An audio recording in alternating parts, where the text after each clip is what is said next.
Good morning. Good morning, everyone. I'd like to welcome you to the First Universalist Church of Yarmouth. My name is Larissa Sellers, and I serve on the Worship Council. A warm welcome to everyone gathered here in our sanctuary, as well as to our friends who are joining us on Zoom today. At First Universalist, our mission is to explore our faith, embrace this community, and to engage the world as spiritual seekers. May we take these words to heart. If this is your first time to our congregation, welcome, and please know that today is special. Today we are celebrating the Midyear, and you'll hear more about that as we proceed. But please know that today you are here on a very special day. And of course, all days here are very special, but today is a very, very special day. Okay, but if you are here for the first time, we do invite you to fill out a connection card that looks like this, and you will find it located in front of you in your pew. And if you fill that out and put it in the offering plate when it is passed later in the service, we can connect you with events and programs that may interest you. For those of you who are joining us with young children, nursery care is available during our service for babies and toddlers, and our nursery is located right out this door and down the hallway on the left. Before our service begins today, we have 4 announcements, 2 of which are reruns from last week. If you were here, you can try to guess which ones are reruns, okay? As I said, today is our mid-year celebration. We are going to celebrate our shared ministry with Reverend Hillary Collins Gilpatrick and spotlight most of the councils and committees that keep this church thriving, with love at the center of everything we do. So let's hear it for celebrating, okay? All right. Okay, all right. Now, following our service, this is announcement number 2, okay? Following our service, everyone is invited to join us for coffee hour, our time of friendship and fellowship downstairs in our gathering room. Today, each council and committee will have a table with treats, and information about what they do and ways you can get involved. Treats, you heard treats, right? Okay. Okay, announcement number 3. Our next dinner, okay, is this Friday, February 9th. The deadline to sign up is today, and this is an open event to all, free of charge. We will share a wonderful dinner as well as singing and meditative prayer. Now, there's info about signing in your order of worship and in an insert in your order of worship, and it looks like this, okay? So today is the deadline. And now, number 4, Sarah has one final announcement. Welcome, everyone. Blue Sky Day. And it's all happening right now at the same time as our mid-year celebration and the shared ministry fair and the coffee hour. We're kicking off our annual campaign. So you might have seen the email with a little video in it this morning. It's called Come, Nourish, and Flourish. It's sharing the vision of our ecosystem here at First Universalist as it becomes more and more vibrant. And in the video, you'll see how it's all happening and how you can help to make it happen. So please see the Sunday morning news for more info. Go to our website to make your commitment for the coming year, which starts July 1st. Let Marge or myself know if you have any questions. Okay? And now I invite you to take a deep breath and settle into our sacred time that we create together each week. And Dale, we have music first, but I think, you first, right? Yeah. Dale Shields will lead us into worship. Thank you.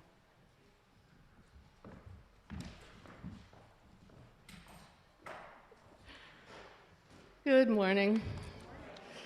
My name is Dale Shields, and I'm going to represent the Faith in Action Council this morning. And in a recent New England Regional UU monthly newsletter, Ren Bellavance Grace wrote in their blog, "Maybe you were fortunate to grow up in a country, a culture, a church, a home where community was as central an element as water and air. You wouldn't have survived without any of these, and fortunately, you never lacked them either." This really got me thinking because I didn't grow up in one of those places where community was central an element as water and air. I grew up in a white, upper middle class family where the family, not community, was the central element. We loved and supported each other with a passion, but we didn't belong to a church, rarely read newspapers, and talked politics at the dinner table, and didn't do any of the volunteer work together. Both my parents were individually connected to the larger community as healthcare professionals, and I remember my mother getting involved with local environmental causes. She always was trying to get us to quit eating sugar too, as if that was possible. She must have worked with others, but I never met her comrades or helped her out. So as a young person, I was really hyper-focused on horses, school, and team sports. But social issues finally caught my attention in college when I took some poli-sci courses and started reading newspapers. And now when I went home for school breaks, the dinner table became a place for debating nuclear proliferation, much to my stepfather's chagrin. And then I spent my 20s being active in grassroots organizations and learning to research, canvass, and lobby for all sorts of issues. And it was also in college that I met some Quakers and explored their meetings. And I learned that one's spirituality could include direct action in the world. And I never did end up joining a Quaker community, but I was definitely inspired to continue to live a spiritual life of direct action, driven by my values. And during the middle years of my life, my spiritual life and worldview continued to deepen, but practical matters kept me from settling into one place long enough to really engage in communities I lived in. Instead, I focused in close on my family and a homeschooling community, which was incredibly rewarding, but I have to say it didn't help me with my feelings of feeling like an outsider wherever I lived. Why get involved, I thought. I'm gonna be moving again. Sounds like a military brat, right? Fast forwarding now, we passed our 10-year mark of living in Yarmouth during the pandemic. That's a long time to live in the same place for us. And like it did in so many people's lives, the pandemic really washed over us, disrupted old patterns and ways of being. And in seeking the ways to cope with that imposed isolation, I joined with others in town on finding ways to keep people connected, to recognize the frontline workers, to provide guidance and dependable info about COVID, and to provide COVID testing. And then as the pandemic unfolded, inequities in our healthcare system came to the forefront, and I ended up getting more involved in working for equity and justice. So in the midst of all this, I found First You, started going to those Zoom services. Never thought that was something I'd do, but there I was. And over the past years, I've been welcomed into a purposeful circle of care, connection, and action that I never knew existed. And so within our church structure, I've gravitated toward Faith in Action, which focuses on finding ways to act upon our UU values. And as we work together, I find that each of us contributes as we can, and we rely on each other, we build community. And I feel nourished here. And when I'm nourished, I feel able to help our whole community, church community, reach out beyond our walls and flourish. And so Faith in Action members combine their expertise and energy to support the people already doing the work of racial justice and equity in Maine and beyond. For example, we've organized educational panels about local efforts to combat climate change, shared overnight shifts at the State Street shelter for newly arrived immigrant families, joined hundreds in rallying for gun safety in front of the State House, and testified in favor of Wabanaki legislation to protect their sovereignty. We'll continue to do more, and we hope you'll join us. So that's the end of my statement, and now I'd like to call us all to worship. If you can take a deep breath. And I'll read the words of a late spiritual teacher, Malidoma Patrice Somé. Without community, you cannot be yourself. The community is where we draw the strength needed to effect changes inside of us. What one acknowledges in the formation of the community is the possibility of doing together what is impossible to do alone. And now please rise and body your spirit for the opening hymn, number 131, Love Will Guide Us, in your gray hymn book.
John Voight. John.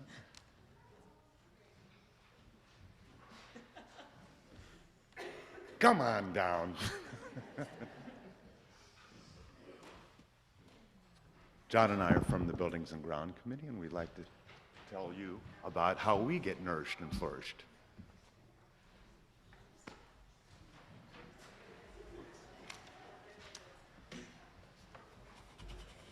So I'm John Vogt, part of Buildings and Grounds along with John. So I've been asked to talk about nourishing,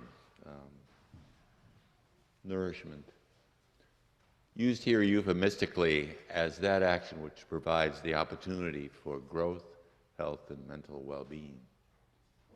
I used to get that in my prior endeavor as a pediatrician of 45 years. But unfortunately, what was once a vocation providing care to patients was turned by corporate America into a job providing services to customers. So I left and repurposed my life, and today I'm a woodworker, and I craft furniture and donate it to immigrants. That's where I find my nourishment. Mostly in the Shaker style, because that celebrates in a connection with Shaker communities of the past, particularly that of New Gloucester, Maine. It is not just the end product that I celebrate, but it is also, in the words of Roger Bridges, who was a 19th century poet who observed, there is as well the joy in the making. It is the physicality in connection with the wood. It is allowing my own intellectual curiosity, my skills, and attention to detail that allow me to achieve that end and that nourishment. And likewise, I can apply that same endeavor to this church and provide that care to the physicality of this facility, and also connect with those of us who share that same desire endeavor. That's about it. No more complicated. Now I've been asked to explain how this helps us all flourish. So I invite you all to just look around you. This has been here for 164 years. Thousands of people have been nourished in ways similar to how John just beautifully shared with us. And in doing that work, we also nourish the church. So the bells can ring again, so the steeple won't fall down, it gets replaced, so the fire suppression system works. All those beautiful things also nourish the church. And as the church is nourished, it gives all of us a safe and warm place to be able to come here for whatever reason, for whatever purpose, and flourish in any way that we choose. Thank you. Now, I'd like to lead us all in our unison affirmation. If you would all stand, if you're able, if not. We are all united in seeking to increase His love, His justice, and to constitute a free church open to all people, mindful of our past, drawing upon modern knowledge. We respond to the spiritual needs of persons and are devoted to the common good in the community, nation, and world. We cherish the integrity of each individual and search for truth with reason as our guide. We respect differences of opinion and strive to be a democratic community. We are concerned with the world and open to the future.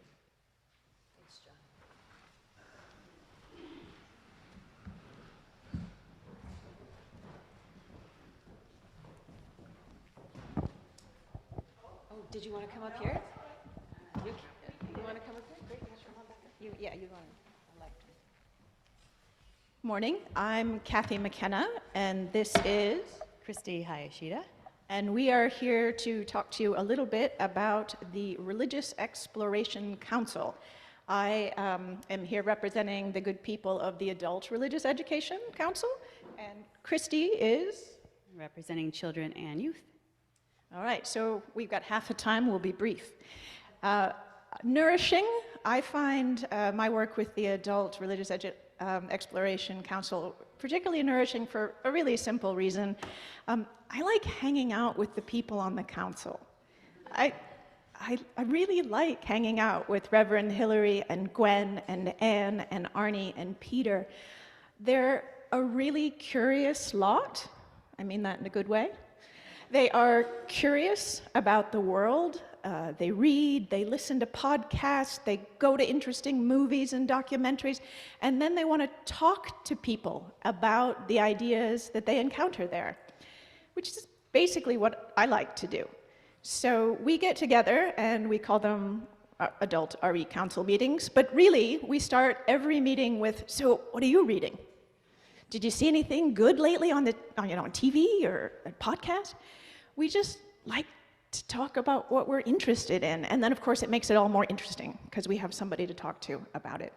And flourishing, of course, I hope, we like to think that all of the book groups and discussions and lectures and film series that we put on help you explore your faith, current events, social justice issues, whatever interests you, and then builds stronger ties within our community because, well, you got to talk about something, and might as well be something interesting.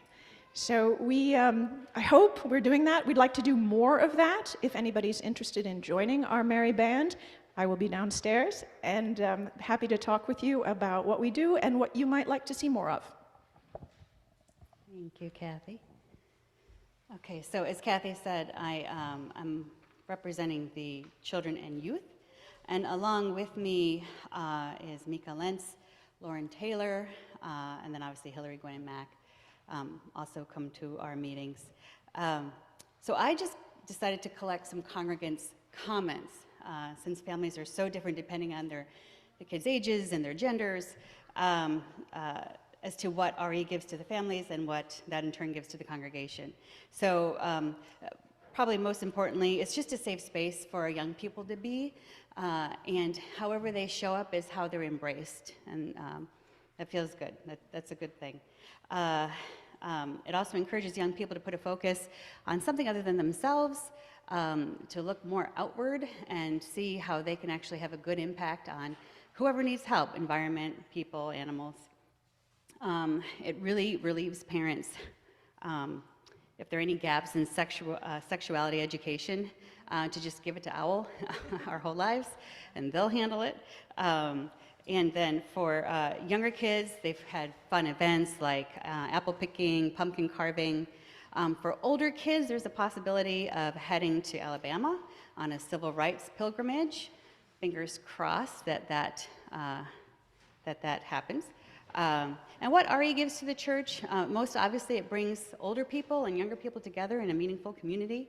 And just comments that I have read and heard are just things like, I love seeing young people in the pews. I love hearing young people in the pews.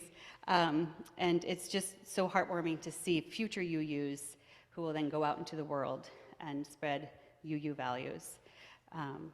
So that's it here. But feel free also, I'm going to be down there as well. And we have Rice Krispie treats and chocolate chip cookies. So if you want to stop by, that would be good. Any kids want to help light the chalice?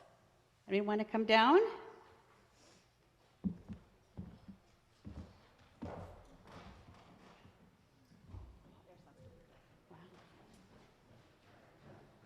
Want to come? He's thinking about it. Hi there. Hi there. Hello. All right. We ready? Oh, good. Oh, she had to get something. Okay. All right. Oh, excellent. All right. All right. Do you remember what we say? What do we say? We light our chalice in peace and friendship. Hi, Teddy. All right. Blow it out. Well done. All right. Thank you. All right. You guys can, if you want to go back, or you can sit up here. It's up to you. Whatever you want to do.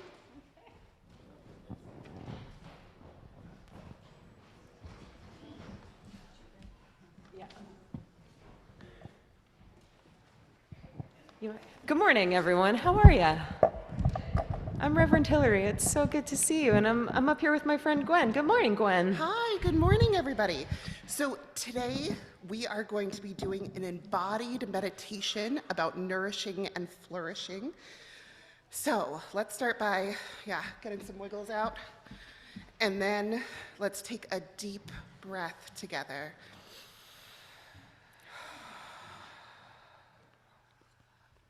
And let's take one more deep breath together. Perhaps you can lift up your arms a little bit as you inhale. And let them down as you exhale. And one more.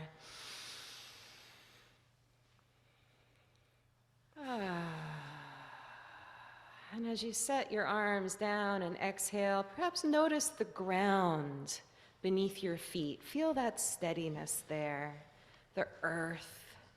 Perhaps imagine it as soft, as grass, as a dusty dirt path or a mossy forest floor, whatever feels good right now. You might say hello to the earth, to this place. And then take a moment to open your senses to the surrounding area.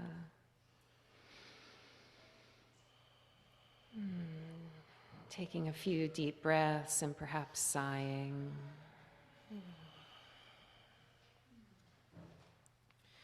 As you take another breath, notice that on this forest floor, on this dusty path, maybe even in a tilled garden bed, notice what you have become.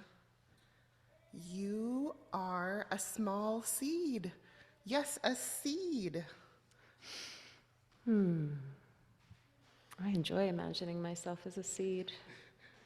That's interesting. As a seed, you are a most sacred gift, a seed of possibility, one that needs to be nourished and one that is ready to flourish. Now, as a seed, consider your space, consider the place that you have nestled yourself. Is the soil that will hold you ready for sowing, or might it need some more tending? Are there any roots or weeds or stones that need to be cleared or moved aside to allow space for your seed to take root and grow? And when you're ready, when it feels that your seed bed is prepared, settle into it. Perhaps gently tap your feet on the floor, pushing down your roots. Perhaps take a breath in and lift up your chest and heart upwards as you sprout. Tune in to the possibility that exists within you. Are you ready to emerge from this seed version of you? An extension of your heart and mind and body? Feel yourself receiving the sunlight, soaking up the water and nutrients from the soil.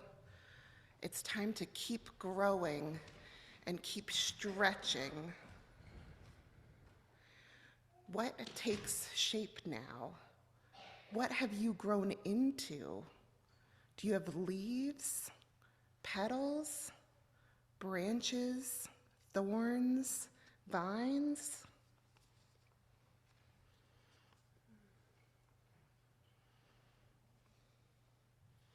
What do you notice flourishing from within you?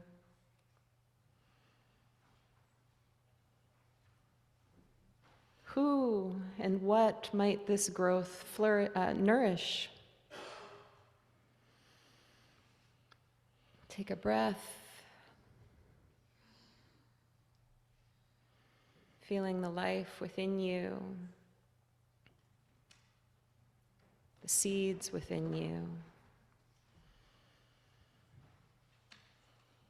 And as we conclude this meditation, trust that the seed that is you will continue to grow. I feel like I could use a big stretch.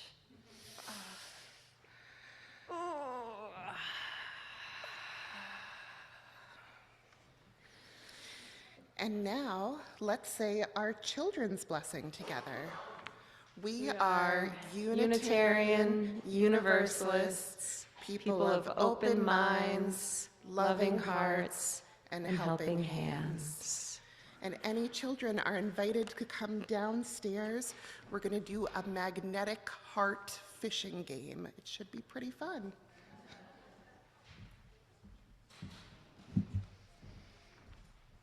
Will you join in singing Our Children on Their Way, my friends? The lyrics are in your order of worship. I think the chord is C.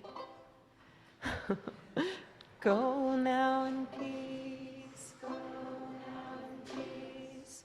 May the light of love surround you everywhere, everywhere you may go.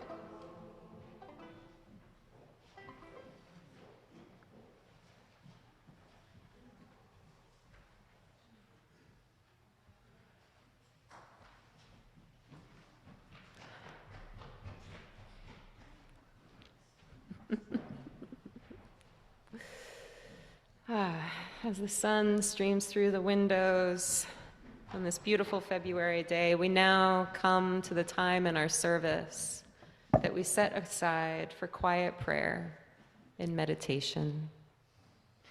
This can be a time to reflect on the events of the past week, look forward to what might come in the days ahead, offer a prayer to someone who could really use a prayer, or just be here now in the fullness of this precious moment. Following this quiet, all will be invited to come forward and light a silent candle for the prayers and meditations you keep today. First, though, my friends, will you join me once again in taking a deep, refreshing breath in, a calming breath out, and relax into a sacred time of silence.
At this time, all are invited to come forward and light a silent candle for the joys and sorrows you hold today.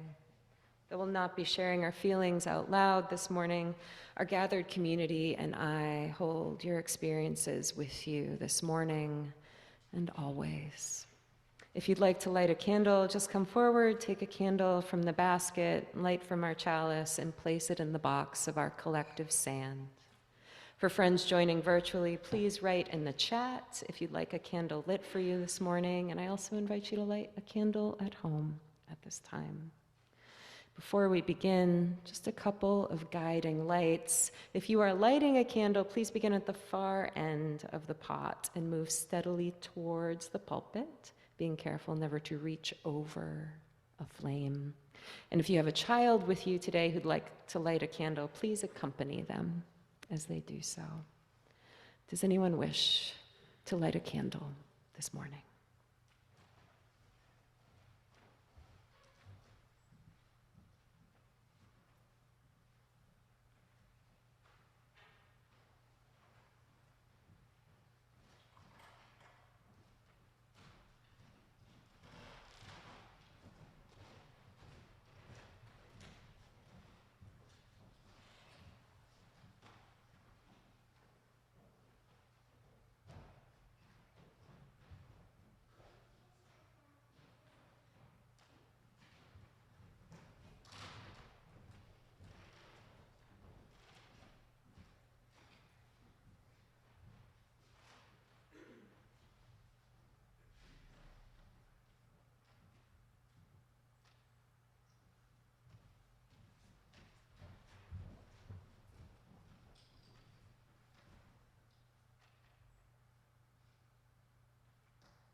Let's continue with another short moment of quiet and stillness, friends.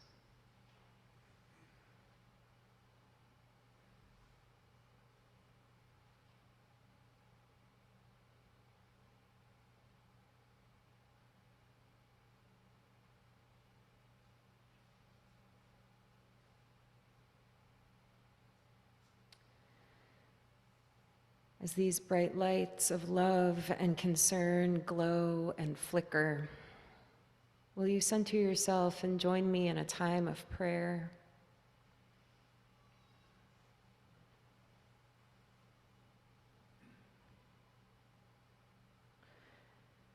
Think of someone far away that you do not know, who you know is in need of a prayer.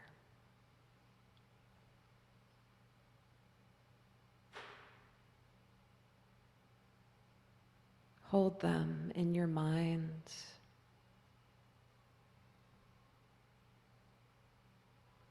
And offer them a prayer.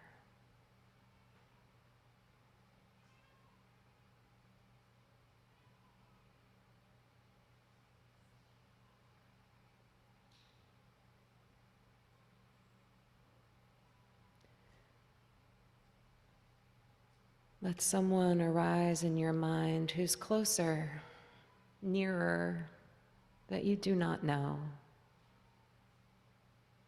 Someone in need of a prayer, in need of care, concern. Hold them, stay with them.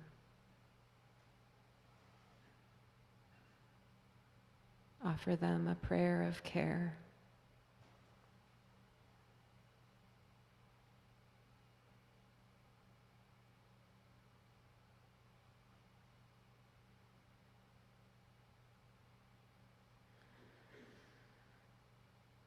And let someone arise in your mind now that you know, That's someone who is not with you now. Someone you know who needs a prayer, is in need of care and love. Hold them, stay with them.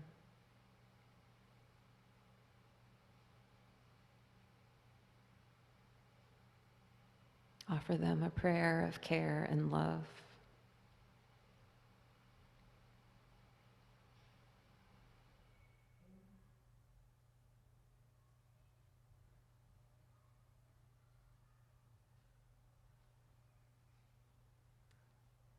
And think of someone who's here now, perhaps even the person sitting next to you, who surely is in need of care and love. Hold them and stay with them.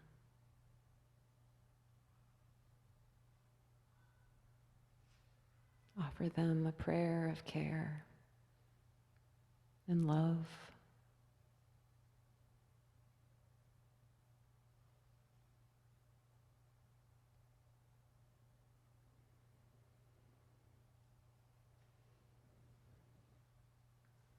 Take a breath here and feel your body. Notice the fact that you are alive in this good body. And offer a loving word, a prayer to yourself. You're doing a good job.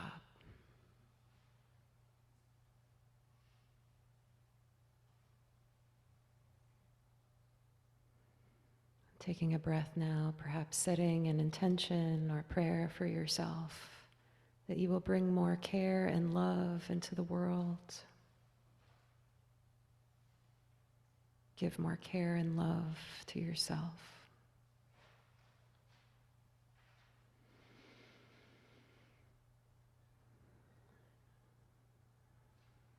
And on our next breath, we say, let it be so, and amen. Let it be so. And with that, I invite our friends from stewardship, Jen and Debbie, forward to share a good word with us this morning.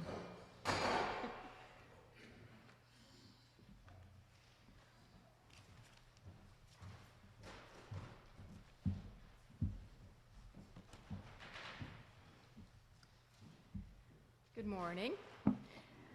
I'm Jen Civiello, and I'm a member of the Stewardship Committee.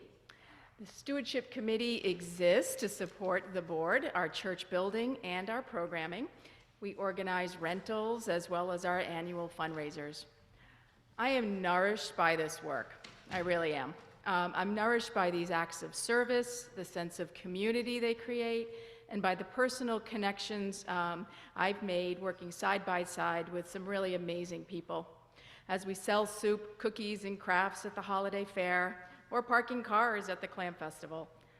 Because I love this church, I love supporting its service to First Universal. And I'm Debbie Starkle. I'm also a member of the Stewardship Committee. And I believe we all have our own hopes and dreams for our beloved church. The Stewardship Committee helps the board make as many of these dreams as possible become real. Through budgeting, various appeals, and pitching in where needed, we provide the First U board and our congregants information and the means to make all of us flourish. Join us.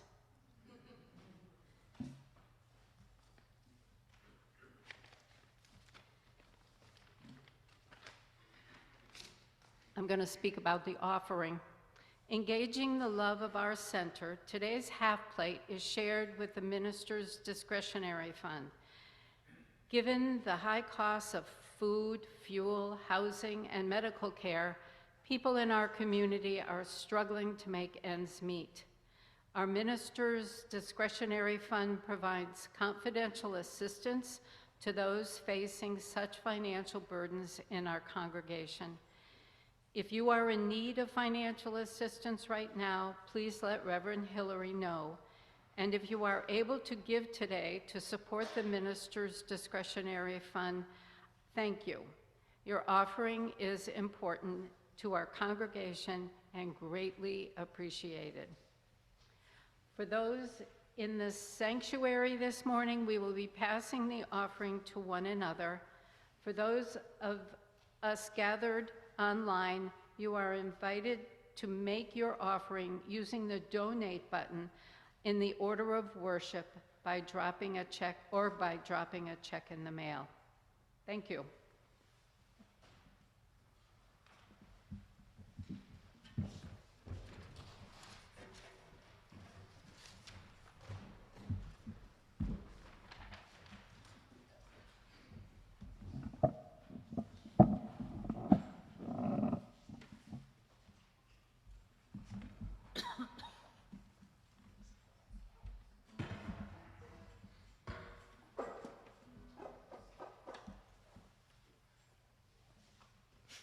Hit it.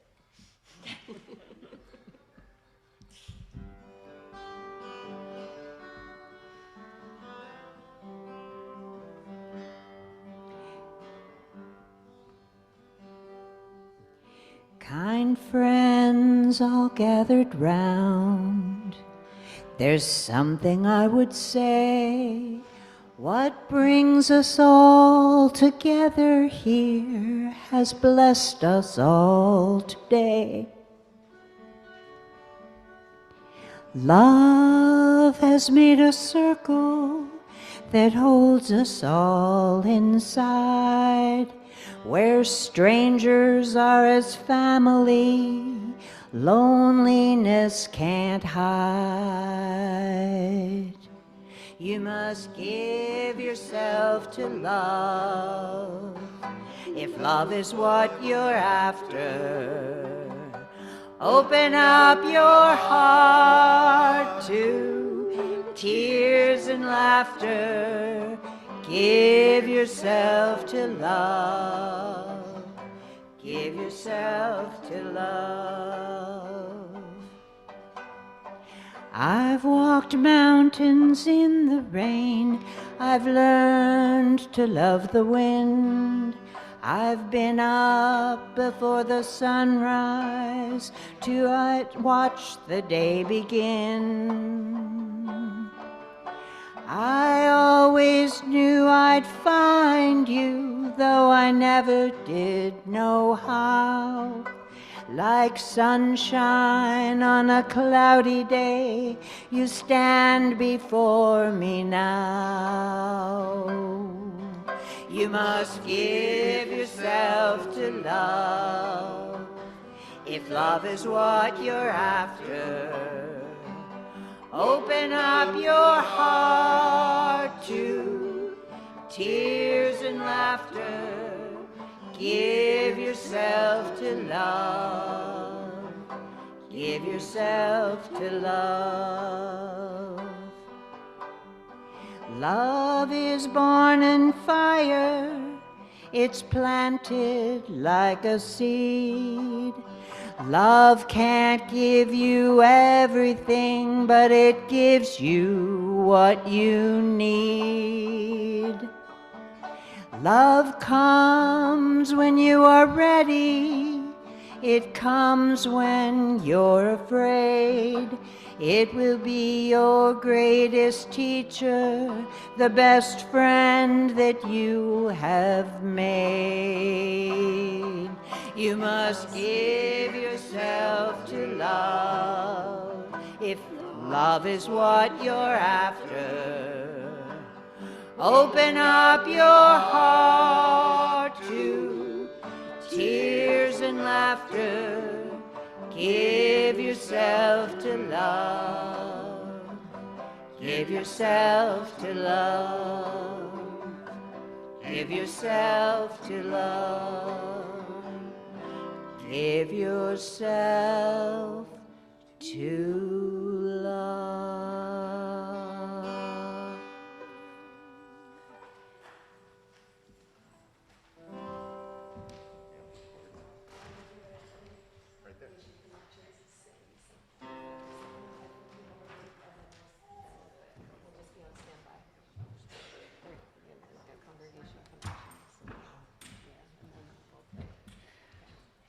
Let's follow that with our song of thanksgiving, and then we'll have words from Congregation Connections. So please join us in From Thee I Receive, to Thee I Give, printed in your order of worship. Anybody have a note from?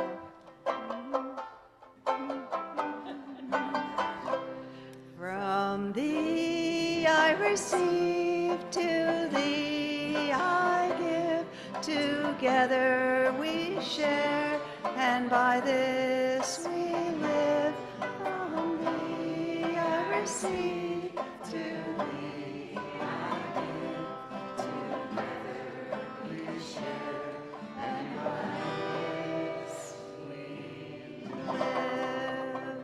Thank you. Thank you. Great music.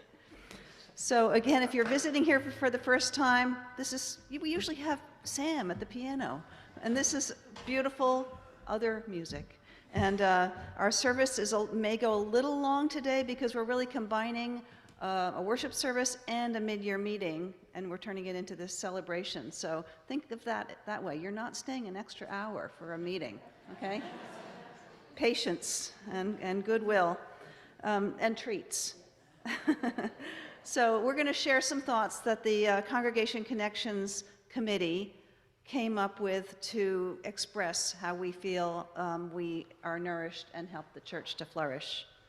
And so here's one. Sometimes there are so many good things coming up. We know it's a lot, and we work with Gwen to send out postcards. We help First U to flourish by working with and supporting other committees and projects at First U. We do so much more than welcoming. We help the whole congregation know what's going on. Going back to the postcards, for example, which were a whole lot of fun to color. And I like that we bring people together for food and fellowship. That's a great part. And two other observations we came up with. I feel like we help the church to flourish by adding to what the church offers, especially in the area of community and fellowship. And being on the Congregation Connections Committee is nourishing to me because I like connecting with people. And I will also add selfishly, as a committee, I feel like we're extra bonded, and so I hope we can share the selfish. And there are usually more of us. Yes, there's lots of us, but there's always room for more. We help the church to flourish by sharing what's going on here with the wider community as well.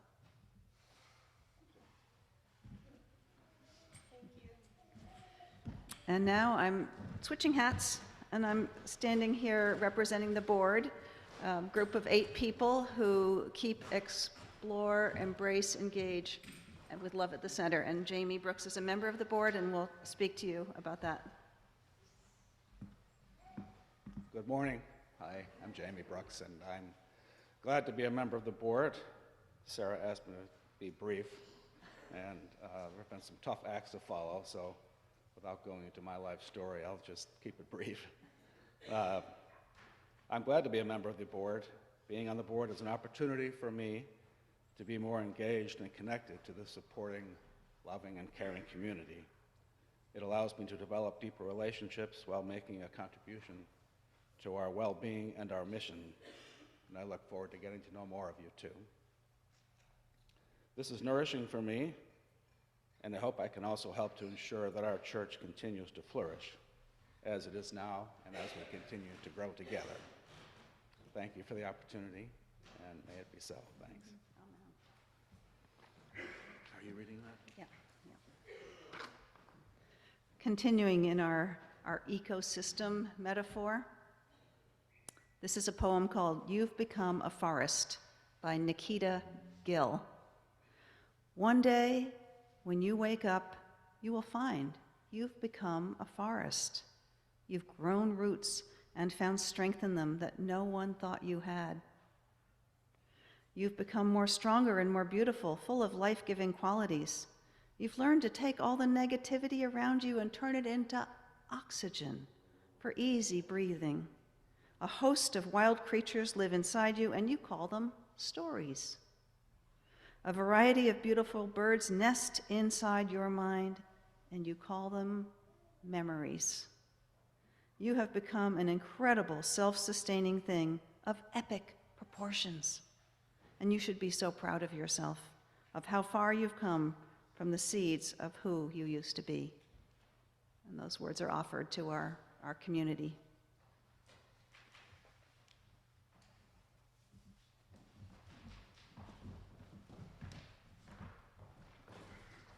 Thank you, everyone who has shared and participated in this service, this mid-year service today.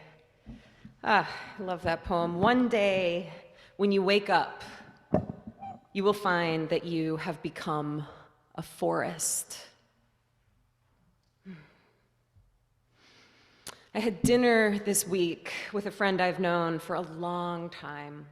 She's in her mid-70s and has lived and continues to live an active and curiosity-driven life. May we all be so lucky. Recently, for the first time, she started attending church, specifically a UU church. And as we broke bread together, she shared with me how bewildered she was by the fact that she actually kind of liked it. She liked the emphasis on nature. She liked the expansive definitions of God. She liked how welcoming the place was striving to be. And she noted on multiple occasions that UUs seemed to be good folks. The people there, she said, I don't know. They just seem like they're actually trying to be decent human beings. May it be so. My friend is agnostic and someone I've known to be quite allergic to institutional religion. And while, of course, I love to hear about positive experiences in our UU congregations, I was less interested in the what and the where, and really wanted to know why. Why did you start going to church all of a sudden? I asked. You know, I'm not really sure, she replied. And I actually have been wanting to ask you that question. Why do people go to church? Why do people go to church? Great question. That is a question I have lost many hours of sleep over in my life. So, more often than not, when you ask people why they go to church, they say, what do they say? Why do people go to church? For community. Exactly. Bingo. And that is great. Nothing at all wrong with seeking community in a church setting. We live in an age defined by an epidemic of loneliness. So yes, get out there, make, build, find, seek community. I have to say, though, this response, I go to church for community, has always chafed at me a bit. Because, well, maybe I'm biased, but church is special. And to say we exist for the sake of community, well, it's a bit too facile, a bit too neat and easy of an answer for me. We're not the why, we're not a book club or a support group, we're not a monthly potluck or a happy hour with coworkers. We're a church. And yes, our book group, support group, and potluck game is very strong. Just wait till you see the snacks downstairs. Though I think the kids, given how rambunctious they're being, I think they might have eaten all the cupcakes everyone made. We are all these things, but we are more than a group of people who show up at various events and do activities together. We're a group of people who gather in a sanctuary, a sacred place in peace and friendship. We are united in seeking to increase love with justice. We are concerned with this world and open to the future. Often on Sunday mornings, I wish that each of you could swap places with me for a few minutes, like many of you have this morning. Not to offer a homily necessarily, though I love hearing the good news you have to share, but rather so you could have this vantage point for a spell and see the depth of life and spirit present in this space. Each Sunday, as I look out at your beautiful faces, I see people weeping, people writing and knitting, people closing their eyes, children running around and then getting still. I see smiles and furrowed brows. Occasionally, I do see an eye roll. And yes, I do see some of our beloveds nodding off. So glad we can provide a space of needed rest for you. My favorite are those of you who look up and take deep breaths throughout the morning. It centers me. All this to say, something happens in here when we're together, something that's deeper than just community. Do you see it? Do you feel it too? It's like we come here and we wake up together. Each member of our council and committee today was invited to share one way they are nourished by their role here, and I am nourished by this, by seeing you and feeling this process we are in, this thing we are doing together. Even friends on Zoom, I see you, I feel you there. And I say what it is we are doing here is more than community. What we are doing is relationship. I've long understood church to be a practice field. It's here that we practice, as my friend noticed, being welcoming and being decent human beings. And it is here that we practice being and staying in relationship through this joyful and sorrowful thing we call life. We practice being in relationship with each other here, yes, but also with ourselves, with our families, with the broken, beautiful world beyond these walls. And we practice being in relationship with, call it what you want, the divine, the spirit of life, God. What is the practice of relationship? It's exploring, embracing, and engaging what it's like to be vulnerable, honest, generous, accepting, open, and accountable people together. It's my great hope that as your minister in relationship with you, I can help you flourish as you practice being and staying in relationship with your life, with our life. Friends, believe it or not, we are officially a little bit more than halfway through this church year. And I gotta say, it has certainly been a year of joy and of sorrow. This year, we've welcomed the curiosity and compassion of so many new friends and returning friends and friends who have stayed the course here for years. Welcome and welcome back. It is always so good to see you. This year, programming in all sectors of our congregation, children and adult RE, worship, small groups, musical groups, justice partners, interfaith partners, all of these are expanding and strengthening and finding a natural rhythm and flow. In a word, our congregational life is flourishing right now. May it continue. And I'm just going to keep shouting it from the rooftops. This was the first year that COVID subsided enough for us to actually celebrate Christmas Eve together. In real life, with carols and pageantry and full pews and all the smells and bells and fire hazards of that festive season. We used to not even be able to sit together, much less sing together. I will never take Christmas or this, just this, for granted ever again. Such wondrous love and joy is this. And alongside this joy, there's been some awful sorrow this year, awful sorrow.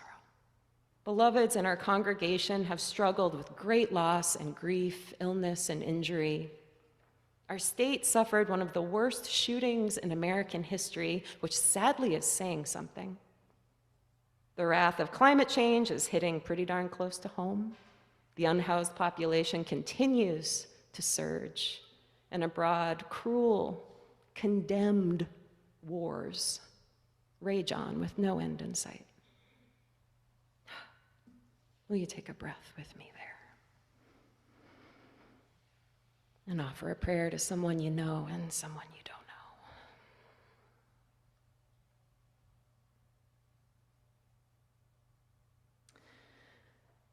with all this joy and sorrow, with all this life. It feels to me like we woke up this year.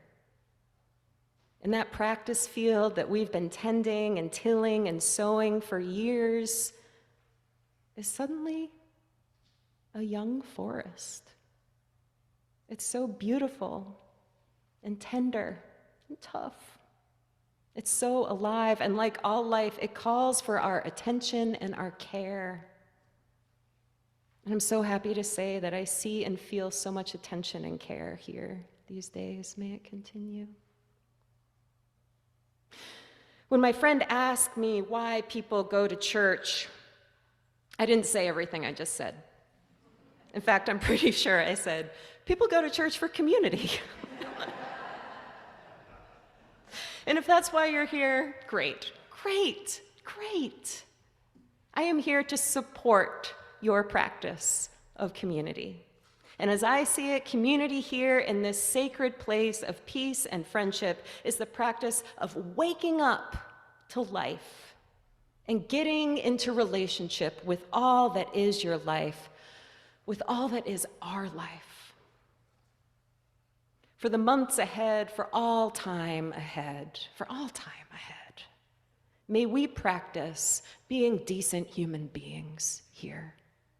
And may we be nourished by this practice, and may we all flourish in relationship with one another here and out there and everywhere.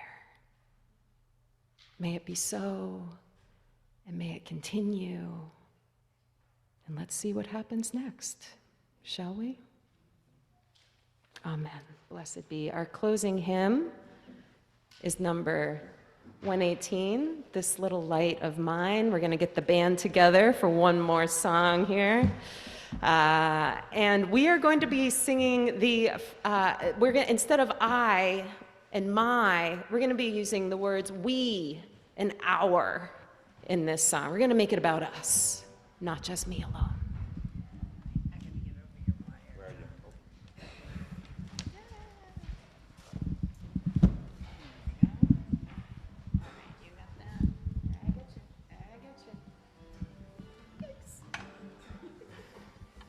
All right. Whoop. Yeah. Let's rock. Okay, here we go. There we go. You can have that there. I'll lead us into it. Okay.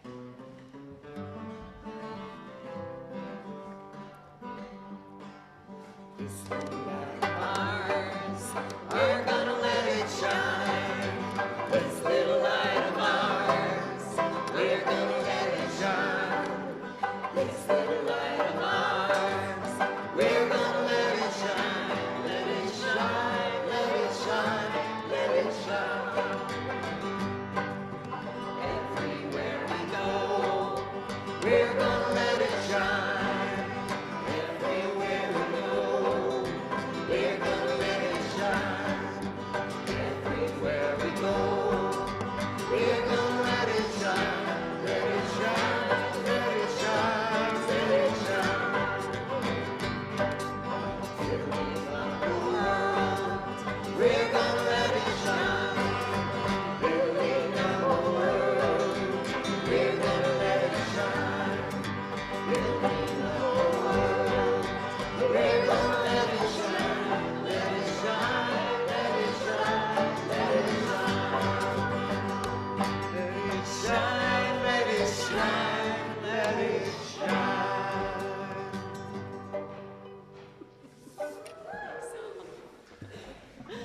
And I welcome our friend Joanna up from the Worship Council to offer us some closing words.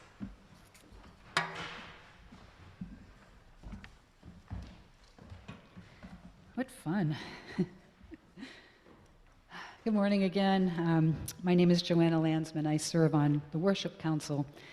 The benefit to going after the minister is I can use some of her words. Thank you. One word in particular was practice. That really resonated with me. Practice. That's great. So how does the Worship Council nourish me? Well, after 8 years on the Board of Trustees, I was drawn toward this other space in our shared ministry, and I'm just going to keep it very, very simple. Wise woman once said that. Oh, that was me. This work truly deepens my faith and my sense of responsibility, not just to community, but to spirit, to sharing, to love, to light. It feeds my soul. It really does. So how is the Worship Council flourishing? Wow. How about consistently meaningful worship services, like today? Friday evening dinner church, monthly vespers, simple summer services in August, and the music, right? What are the ways that we want to nourish and grow?